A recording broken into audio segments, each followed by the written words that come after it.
vous avez compris que vous êtes un visionnaire, une visionnaire, quand vous avez compris que des générations comptent sur vous, quel que soit votre seuil de départ aujourd'hui, quand vous avez compris que vous vous souciez d'une cause, quand vous avez compris que vous avez à apporter dans une génération, il y a 3 portes sur lesquelles vous devez mettre des gardiens.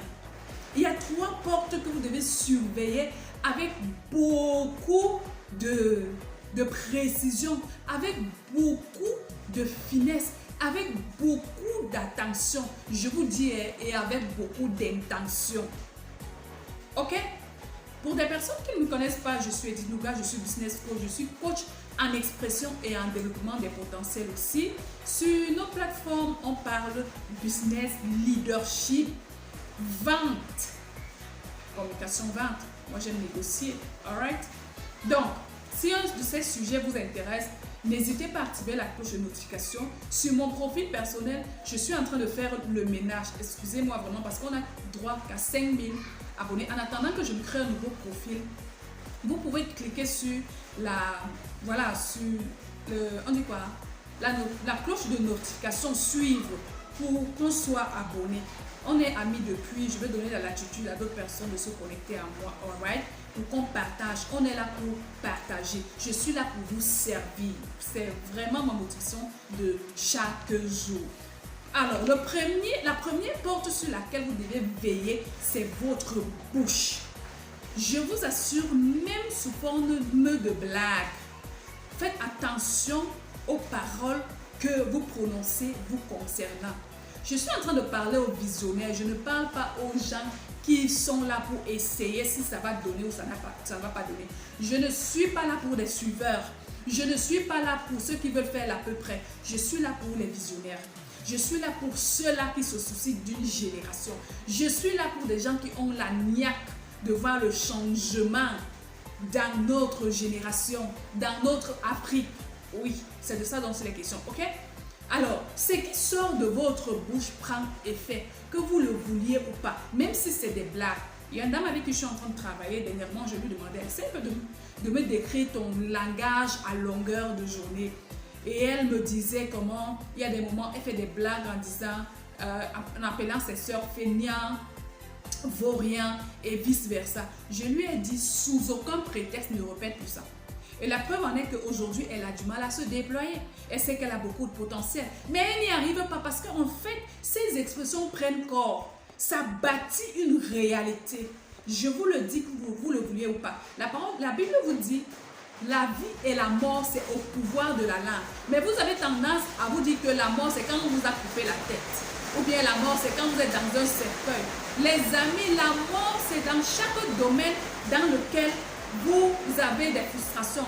Ce domaine dans lequel vous ne vous en sortez pas aujourd'hui, en tant qu'épouse, en tant qu'entrepreneur, en tant que salarié, en tant qu'étudiant, en tant que, je ne sais pas, personne intrinsèque, même dans votre alimentation. Dès que vous avez du mal à vous déployer, vous vous rendez compte qu'il y a des blocages, c'est la mort en fait.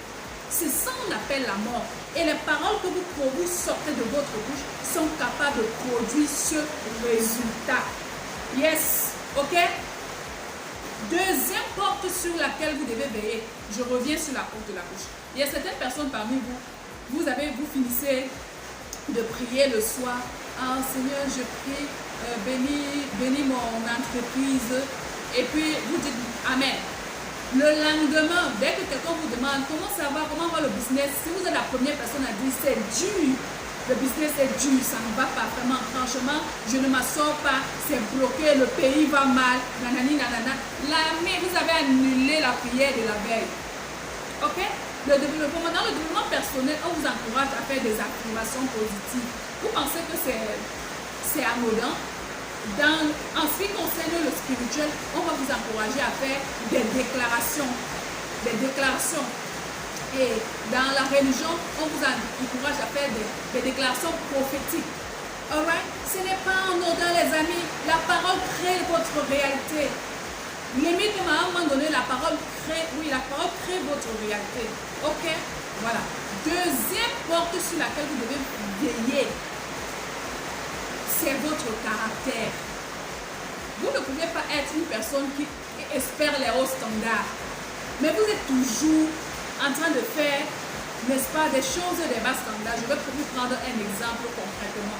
La façon de vous présenter. On vous dit, vous allez peut-être à une conférence. Vous ne repassez pas vos vêtements.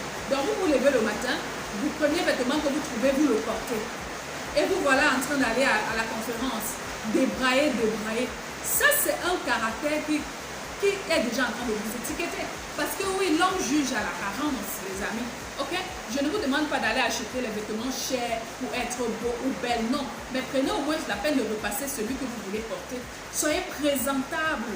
Ok? C'est très important.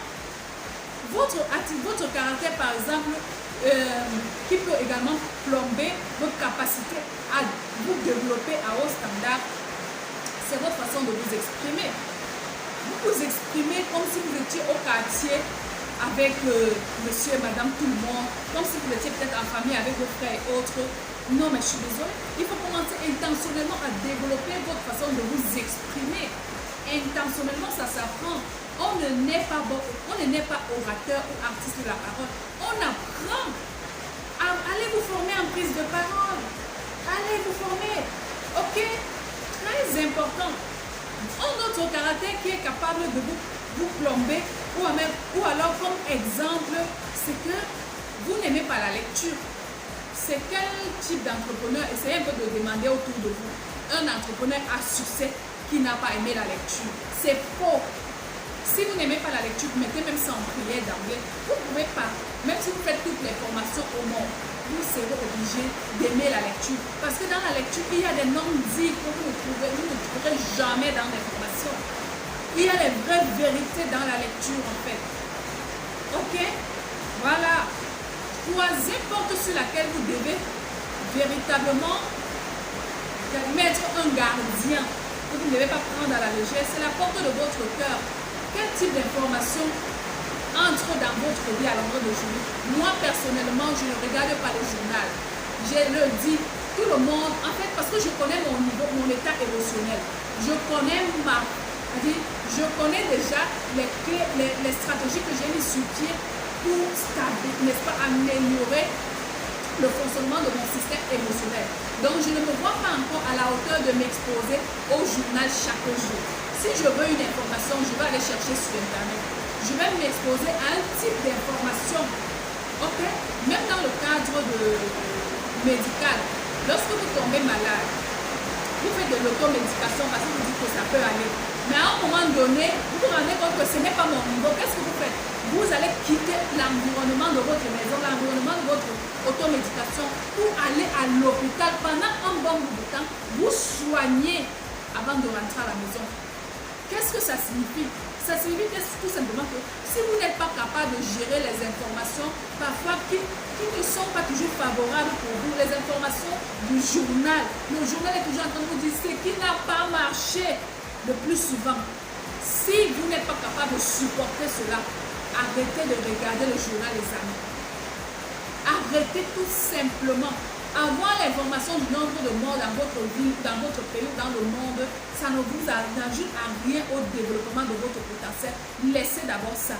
Allez vous développer, allez vous exposer, allez préserver votre cœur avec les informations qui vont vous bâtir. Quand vous serez à la hauteur d'écouter ce genre d'informations, il n'y a pas de problème. Mais veillez sur la porte de votre cœur. Quels sont les amis qui sont autour de vous et qui vous envoient des informations à longueur de journée?